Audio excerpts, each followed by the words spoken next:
আমাদের বক্তব্য খুব ছোট, যে আজকে হাতে হাত দিদির সাথ। আমাদের আজকের স্লোগান হাতে হাত দিদির সাথ। এই বাংলায় আমাদের মাতঙ্গিনীর বাংলা, এই বাংলা আমাদের মা শারদার বাংলা, এই বাংলা বেগম রোকেয়ার বাংলা। এই বাংলায় মহিলা মুখ্যমন্ত্রী এই বাংলার মহিলাদের এবং নারী উন্নয়নে তিনি যে পথ দেখাচ্ছেন, সেই পথের সমর্থনে দিদির পাশে দাঁড়িয়ে বহরমপুর জেলা মহিলা তৃণমূল কংগ্রেস কমিটি আজকের এই রাজ্যের প্রোগ্রামে অংশগ্রহণ করেছে। তার সভাপতি ফতেমা খাতুনের নেতৃত্বে ব্লকের, শহরের সর্বস্তরের নেতৃত্ব এবং আমাদের মা বোন বহু ভাবিরা সবাই উপস্থিত হয়েছে। এখানে উপস্থিত হয়েছেন আমাদের সাংসদ, দুবারের সহকর্মী আমাদের আবু তাহের খান থেকে শুরু করে আমাদের বিধায়করা সবাই আছেন, নির্বাচিত প্রতিনিধিরা আছেন, জেলা পরিষদের সদস্যরা আছেন, সবচেয়ে এর থেকে রাজ্যের সম্পাদিকা থেকে শুরু করে শাখা সংগঠনের সমস্ত নেতা নেত্রীরা উপস্থিত আছেন, চেয়ারম্যান, পঞ্চায়েত সমিতির সভাপতি, প্রধান থেকে শুরু করে নির্বাচিত প্রতিনিধিরা উপস্থিত আছেন। সকলকে সাথে নিয়ে বহরমপুর মুর্শিদাবাদ জেলা মহিলা তৃণমূল কংগ্রেস এবং তার পাশে দাঁড়িয়ে বহরমপুর জেলা তৃণমূল কংগ্রেসের সর্বস্তরের সংগঠন আজ এই রাজ্যের ঘোষিত প্রোগ্রাম হাতে হাত দিদির সাথ। আমরা বাংলার মহিলারা, এই মুর্শিদাবাদ জেলার মহিলারা, আমরা সবাই দিদির সাথে আমাদের বাংলাকে এগোতে চাই, আমাদের রাজ্যকে এগোতে চাই, আমাদের মুর্শিদাবাদ জেলাকে এগোতে চাই। 2011 সাল থেকে শুরু করে আজকে 2024 বাংলার মুখ্যমন্ত্রী মমতা ব্যানার্জির বিভিন্ন প্রকল্পগুলোর মধ্যে সবচেয়ে বেশি যদি উপকৃত হয়ে থাকেন, সেটা উপকৃত হয়েছেন বাংলার মেয়েরা, বাংলার বোনেরা, বাংলার দিদিরা। আমরা আজকে মাথা উঁচু করে চলি, আমরা এক ডাকে আমরা গর্ব অনুভব করি বাংলার মহিলা হিসাবে। আজ আর মণিপুরের দলিত মহিলাদের মতন আমাদের ওপর অত্যাচার হয় না, রাতের অন্ধকারে আমাদের বাড়ি চলে আসতে হয় না। আজ আমরা গুজরাটের মতন মহিলাদের ওপর অত্যাচারের সেই নোংরা কাহিনী আমাদেরকে দেখতে হয় না। বাংলার মহিলারা আমরা আজকে দুধে ভাতে ভালো করে আছি। সর্বপ্রথম আজকে সমীক্ষা বলছে যে এই বাংলায় আজকে নারী পাচার থেকে শুরু করে আজকে আমাদের ছোট ছোট মেয়েদের বিবাহ থেকে শুরু করে যে বিবাহগুলো 18 বছরের বয়সের আগেই হতো, সেগুলো অনেকখানি কমে গেছে।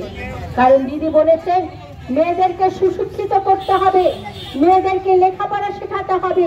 কন্যাশ্রীর মধ্যে দিয়ে বাংলার মায়েরা আমরা যারা আছি, আমরা স্বপ্ন দেখি আমাদের কন্যা ডাক্তার হবে, আমাদের কন্যা উকিল হবে, আমাদের কন্যা মাথা উঁচু করে বাঁচবে।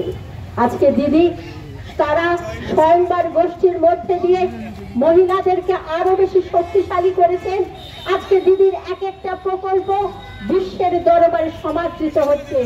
দিদির কন্যাশ্রী আজকে বিশ্বের দরবারে বাংলার মান মর্যাদা অনেকখানি তুলে ধরেছে। আজকে দিদির রূপশ্রী বাংলার মেয়েদেরকে, বাংলার বাবা মাকে নিশ্চিন্তে রাত্রিরে ঘুমাতে পাঠাচ্ছে। কারণ দিদি বলেছেন বাংলার মারা তারা যেমন জন্মদাতা মা, আর আমি মুখ্যমন্ত্রী মমতা ব্যানার্জি, আমি হচ্ছি পালন করছি মা।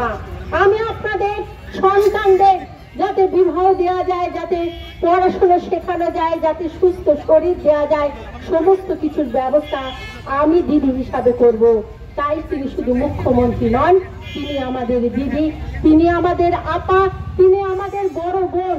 আর এই বড় বোন তিনি মাথার উপর রয়েছে বলে বাংলার মহিলারা আমরা মাথা উঁচু করে আজকে আমরা বাঁচতে পারি।